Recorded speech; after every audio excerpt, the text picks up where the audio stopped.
Assalamualaikum warahmatullahi wabarakatuh. Kembali lagi bersama saya Rahmadani Prakosa, NIM R02170884, mahasiswa D4 Kesehatan dan Keselamatan Kerja, Sekolah Vokasi Universitas 11 Maret.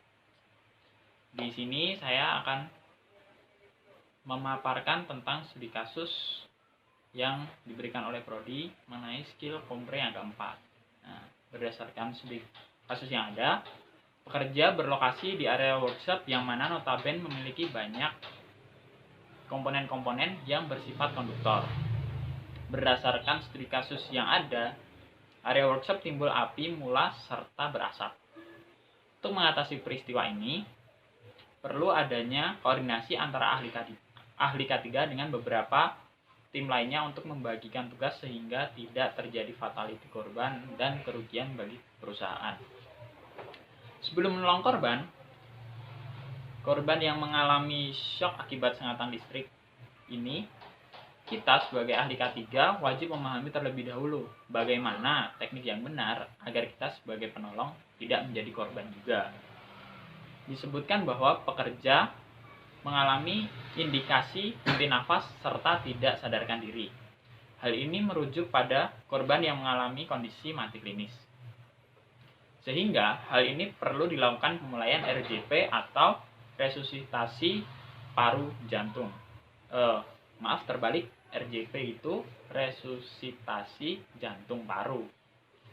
Guna memulihkan fungsi sistem organ vital termasuk fungsi otak normal. Waktu yang diperlukan untuk RJP sendiri sekitar 4-6 menit. Selanjutnya, sebelum menolong korban yang tersengat listrik tersebut, pastikan Anda berhati-hati agar Anda juga tidak tersetrum.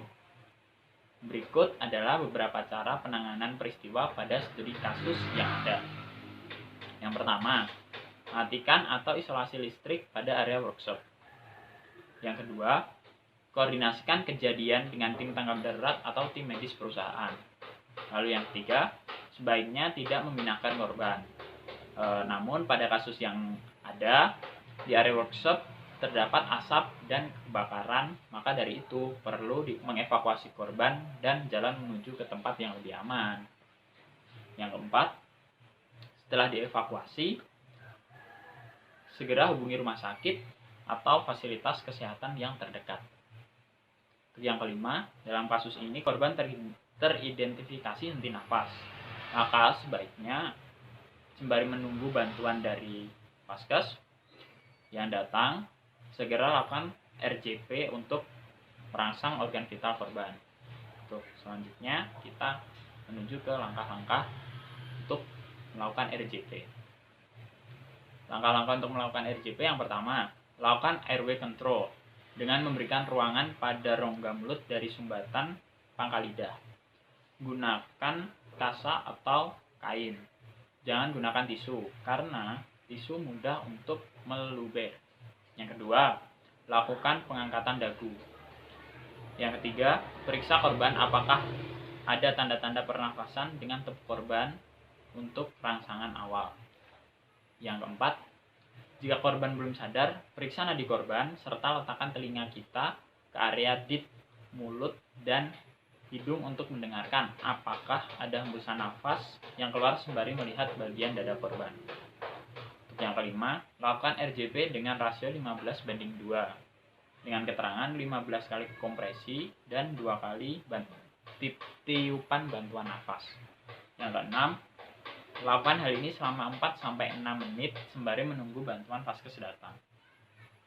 Yang ketujuh, RJP dihentikan ketika korban ada tanda-tanda pulih, penolongan kelelahan, diambil tenaga lebih ahli ataupun korban sudah meninggal. Nah, untuk mengevakuasi peristiwa pada studi kasus yang ada, maka perlu dilakukan investigasi terhadap area kejadian dan pekerja lain yang bersangkutan. Sekian yang dapat saya sampaikan, kurang dan lebihnya saya mohon maaf.